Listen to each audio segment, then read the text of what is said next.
I didn't start out to write economic development for the team. It came about as a result of a client assignment. The client had a group of young, energetic professionals that couldn't connect their expertise to economic development outcomes. My situation was entirely different. I grew up with economic development. I painted my first spec building in high school. Attending the grand opening of the small plastic plant that populated that building was a tremendous hands-on experience in economic development. My first job out of college was a small rural chamber in southern Indiana.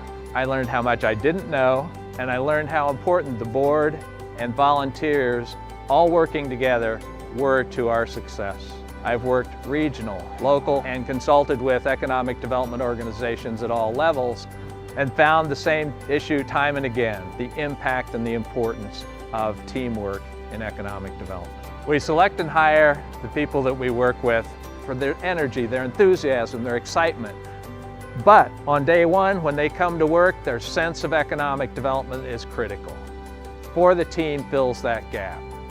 For example, a board member, an engaged business executive agrees to join the board of directors.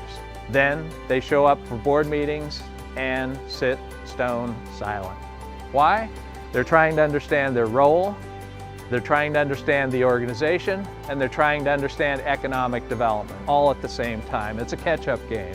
For the team fills that gap quickly. There are other common problems that are easy to avoid too, if we're aware of them. Other common problems can easily be avoided if we know they exist.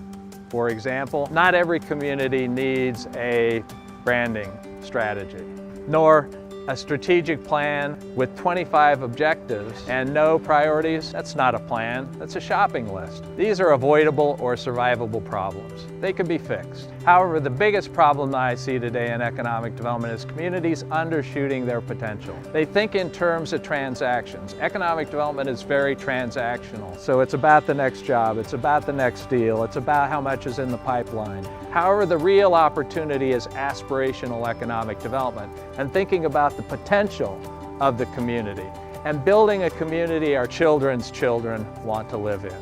That will not happen by accident. Economic development for the team was written to help infuse cohesion in a group and fuel success through a common understanding of economic development. What they do with that understanding is up to them ultimately, but with teamwork and an understanding, great things can happen.